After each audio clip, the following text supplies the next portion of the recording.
अस्सलाम वालेकुम, welcome back. I am Hussain Sajid और इस वीडियो के अंदर हम देखने जा रहे हैं विजुअल प्रोग्रामिंग बीबीए 208। इसका पास्ट पेपर 2019 का, उसके लॉन्ग क्वेश्चंस और उनका आए सॉल्यूशन देखते हैं। पहला लॉन्ग क्वेश्चन आपके पास था, state important feature of object oriented program, compare object oriented programming with procedure oriented programming.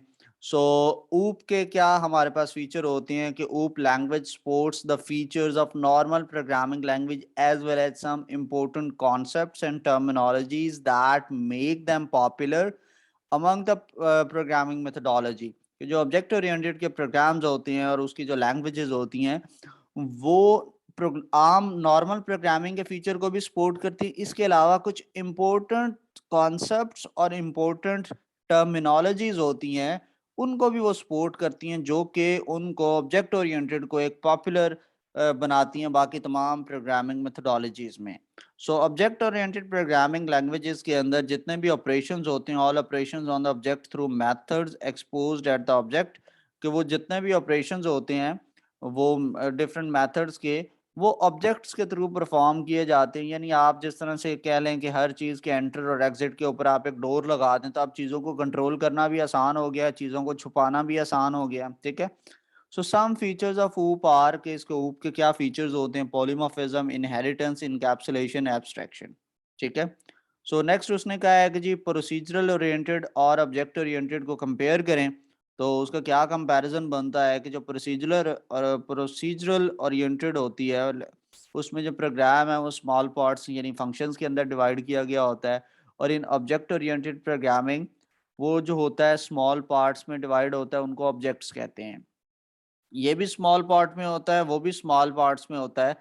इसको जो प्रोसीजरल में हो तो उसके स्मॉल पार्ट्स को फंक्शंस कहते हैं, ऑब्जेक्ट वाले को ऑब्जेक्ट्स कहते हैं। प्रोसीजरल के अंदर टॉप डाउन अप्रोच होती है और ऑब्जेक्ट ओरिएंटेड में बॉटम अप अप्रोच होती है। इसके अंदर प्रोसीजरल के अंदर कोई एक्सेस स्पेसिफायर नहीं होता, जबकि ऑब्जेक्ट ओरिएंटेड के अंदर एक्सेस स्पेसिफायर होता है, like private, public, protected. New data function इसमें ऐड करना इजी नहीं है प्रोसीजरल प्रोग्रामिंग में, बट ऑब्जेक्ट ओरिएंटेड प्रोग्रामिंग में new feature, new function, new data add करना बहुत इजी है। प्रोसीजरल प्रोग्रामिंग के अंदर does not have any proper way of hiding data, so वो लेस सिक्योर है। ठीक है, ये आपका शॉर्ट भी पूछा जा सकता है कि प्रोसीजरल और सिक्योर क्यों नहीं है, क्योंकि उसमें डेटा हाइडिंग के मेथड ही नहीं है। ऑब्जेक्ट ओरिएंटेड में डेटा हाइडिंग के डिफरेंट मेथड्स हैं, लिहाजा वो सिक्योरिटी उसकी ज़्यादा अच्छी है।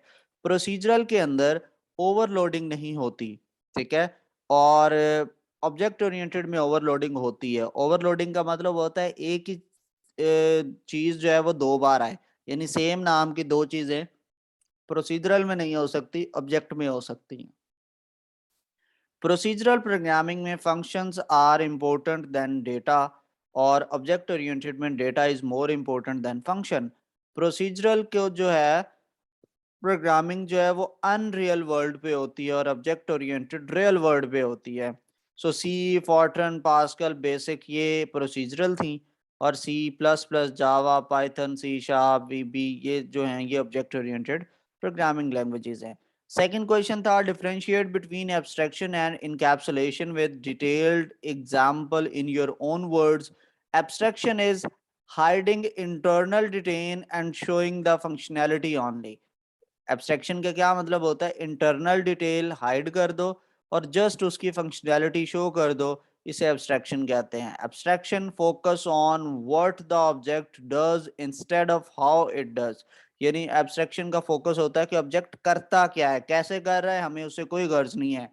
ये उसका जनरलाइज्ड व्यू देता है क्लासेस का।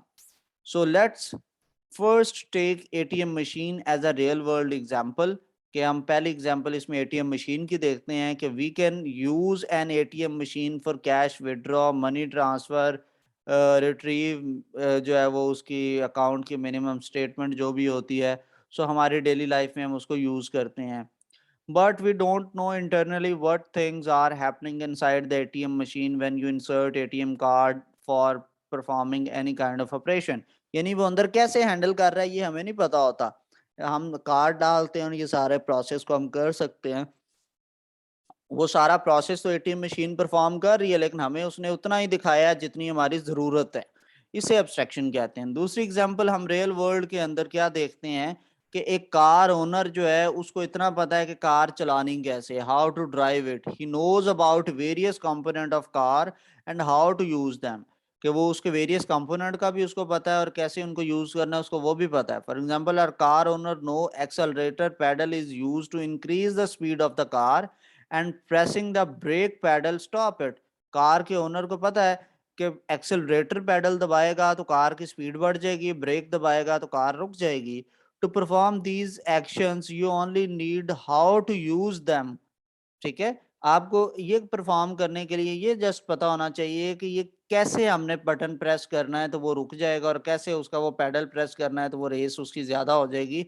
हमें ये जरूरत नहीं है कि ये काम कैसे कर रहा है, कि मैंने ब्रेक का पैडल दबाया तो वो रुक क्यों गई गाड़ी, मैंने एक्सेलरेटर दबाया तो गाड़ी की स्पीड तेज क्यों होगी, ये जानने की जरूरत नहीं है। आपको इतना पता होना चाहिए इसको करने से ये हो जाएगा, इसको करने से ये हो जाएगा। जो आपसे रिलेटेड है आप सिर्फ उतनी ही बात से कंसर्न रखें, यानी आम खाएं गुठलियां ना गिरे, इसे एब्स्ट्रैक्शन कहते हैं।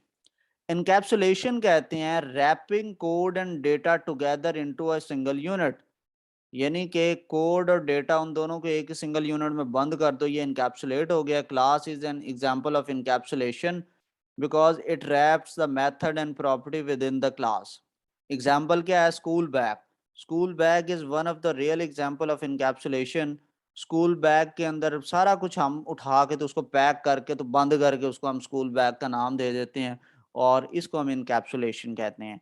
when you log into your account such as Gmail, Yahoo Mail, there is a lot of internal processing taking place in the backend and you have no control over it। ठीक है, जब आप Gmail, Yahoo, Facebook पे आप जाके log in करते हैं तो बैक पे बहुत कुछ हो रहा होता है, लेकिन आपका उस पर कोई कंट्रोल नहीं होता। when you enter the password for logging, they are retrieved in an encrypted form and verified, यानी वो उसको encrypt करता है, यानी बदल देता है ताकि वो रीडेबल ना रहे, और फिर उसको वो वेरीफाई करता है, और फिर वो अगर पासवर्ड मैच हो जाता है, आपका ईमेल मैच होता है, तो फिर वो आपको एक्सेस देता है। तो उसने सारी चीजें एक चीज के अंदर बंद कर दी हैं, ये इनकैप्सुलेशन है। आपको ये कंट्रोल नहीं है कि वो पासवर्ड कैसे वेरीफाई हुआ है, लेकिन आपका अकाउंट सेफ है और मिसयूज नहीं होगा। ये इनकैप्सुलेशन की एग्जांपल है। Write an algorithm to print a table from 2 to 10। तो पहले 2 का टेबल आपने 2 1 जा 2, 2 2 जा 4 से लेकर 2 10 जा 20 तक प्रिंट करना है। फिर 3 का टेबल 2 3 1 जा 3, 3 10 जा 30 तक, फिर 4 का, फिर 5 का, और इस तरह आपने 10 10 जा 100 तक ये सारे टेबल प्रिंट करने हैं। तो सिंपल सी बात है, आप दो लूप चलाएंगे। पहला लूप आपको टेबल का नंबर देगा कि पहले 2 का टेबल प्रिंट करो, और अंदर वाला टेबल उसको प्रिंट कर देगा। नेस्टेड लूप आपको पता है क्या होता है, कि लूप के अंदर लूप चलाएं तो इसको नेस्टेड लूप कहते हैं। और नेस्टेड लूप के अंदर पहले अंदर वाला लूप कंप्लीट चलता है, बाहर वाला एक बार चलेगा और फिर उसकी बेस पे अंदर वाला कंप्लीट चलेगा। फिर बाहर वाला लूप दूसरी बार चलेगा और अंदर वाला फिर कंप्लीट चलेगा। बाहर वाला तीसरी बार चलेगा और अंदर वाला फिर कंप्लीट चलेगा। जैसा कि हमने इधर पहला लूप स्टार्ट करवाया 2 से 10 तक, अंदर वाला 1 से 10 तक।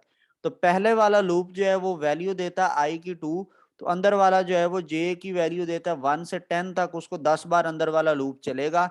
फिर बाहर वाले लूप की वैल्यू 3 होगी, अंदर वाला फिर 10 बार चलेगा। बाहर वाले की वैल्यू 4 होगी, फिर अंदर वाला 10 बार चलेगा। और जो यानी कि ये बाहर वाला 9 दफा चलेगा 2 से 10 तक, और अंदर वाला 10 बार 10 दफा चलेगा, यानी 100 टाइम उसको चलना पड़ेगा। सो वन जे की वैल्यू, पहले इस एक अंदर वाले लूप को अंडरस्टैंड करें, यानी बाहर से आय की वैल्यू 2 है तो हमें 2 का टेबल प्रिंट करवाना है। अंदर वाला लूप 1 से 10 तक चलेगा, आय की वैल्यू 2 है, ठीक है, और ये मल्टीप्लाई और फिर लिखा जाएगा 1, और ये इक्वल 2 1 जा 2। फिर आय की वैल्यू वही 2 है, लेकिन जे की वैल्यू 1 से 2 होगी पहले, क्योंकि आपको बताया कि अंदर वाला लूप पहले कंप्लीट चलेगा 1 से 10 तक। जे की वैल्यू 2 होती है, तो ये 2 2 जा 4 प्रिंट कर देगा। फिर आए वही 2 है और अंदर जे की वैल्यू 3 बन जाती है, 2 3 जा 6 राइट साइड पे ये देखें हम मल्टीप्लाई करवा रहे हैं, प्रिंट होगा।